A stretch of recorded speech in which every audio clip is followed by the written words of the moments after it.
একের পর এক ইতিহাস গড়ে যাচ্ছে পিটার বাটলারের শিষ্যরা। জাতীয় দলের পর এবার এশিয়ান কাপে খেলবে বাংলাদেশ অনূর্ধ্ব-20 দল। যদিও গ্রুপ পর্বের শেষ ম্যাচে দক্ষিণ কোরিয়ার কাছে বড় ব্যবধানে হারে বাংলাদেশ, কিন্তু চীনের কাছে লেবানন 8-0 গোলে হেরে যাওয়ায় অনূর্ধ্ব-20 নারী এশিয়ান কাপে জায়গা করে নিয়েছে বাংলাদেশ।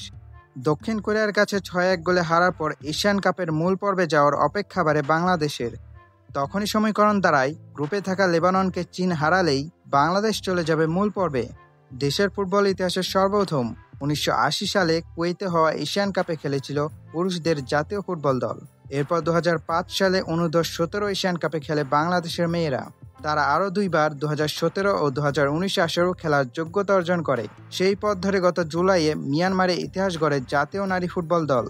এশিয়ান বাছাই উতরে প্রথমবারের মতো মূল পর্বের টিকিট কাটে ঋতুপর্ণারা। দক্ষিণ কোরিয়ার সঙ্গে ড্র করলে গ্রুপ সেরা হয়ে এশিয়ান কাপে নাম লেখাতেও বাংলাদেশ। কিন্তু ভিয়েন্তিয়ানের নিউ লাওস ন্যাশনাল স্টেডিয়ামে সেই উৎসবটা করতে পারেনি পিটার বাটলারের দল। জয় দিয়ে এশিয়ান কাপ বাছাই শুরু করেছিল বাংলাদেশ। প্রথম ম্যাচে স্বাগতিক লাওসকে হারায় 3-1 গোলে। দ্বিতীয় ম্যাচে পূর্ব তিমুরকে 8-0 গোলে উড়িয়ে দেয়।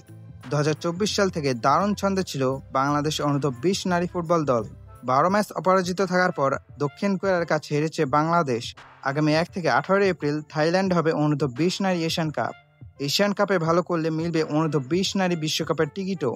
12 দলের এশিয়ান কাপের সেমিফাইনালে যাওয়া 4 দল পাবে বিশ্বকাপের টিকিট।